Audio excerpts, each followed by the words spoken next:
What Palladio is doing, in a way, is engaging with the mindset, which is this mindset of control, of symmetry, and inventing a new typology within those parameters. And so I sense that the 21st century, the 21st century challenge, particularly in the domestic and residential accommodation, is to find some similar ground.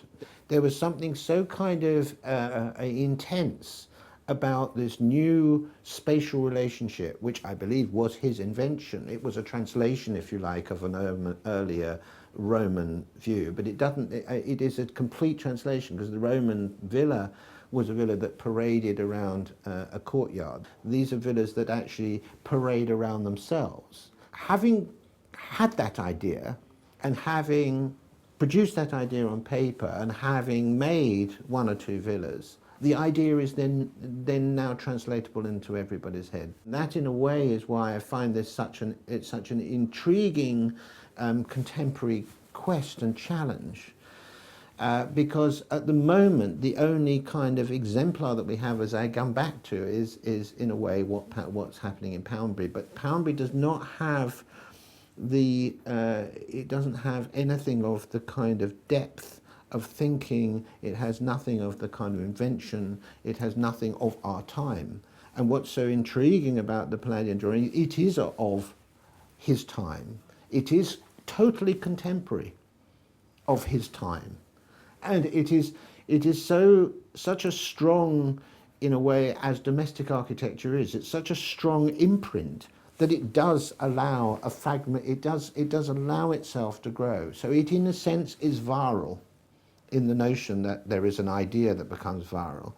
And I hanker, I believe, both as an architect and developer, that in a way that's what happened with Georgian architecture. That's what happened with the way our cities have grown. And somehow we need to come back to that, to find that viral movement. And I hope to God it isn't Poundbury. There are key elements in the human condition which requires of our homes, all of us, a notion of protection. And that the severity of the external environment and the speed of change of that external environment has made the importance of comfort inside our home even more so. Let us equally understand that human beings, in terms of their height, their size, effectively have not changed. We occupy space in the same way. We perceive of space in the same way. And so what I'm, in a way, interested is the internal spatial arrangements and the internal notion of sculptural form. And that is what I believe is translatable into our 21st century housing.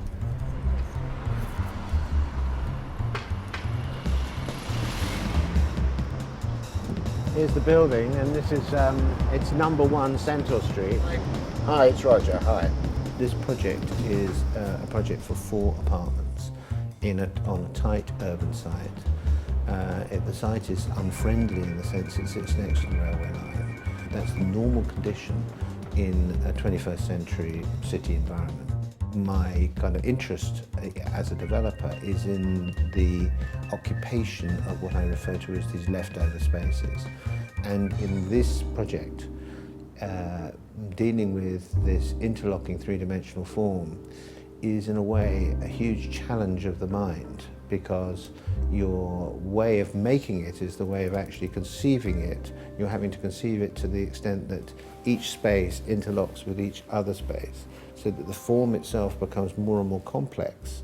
And in that Rubik's cube set in this very tight site, somehow you are making the arrangement to end up with something that is so satisfying to be in, that actually has that comfort level, that I found a direct enjoyment of Palladio's similar kind of engagement with the minutiae, with the kind of small scale and the interrelationship between one space and the other. And that, in a way, is the way in which this space that you're in unwraps So in a sense, it was the unwrapping of his plan and the unwrapping of these volumes that gave me such inspiration from the exhibition.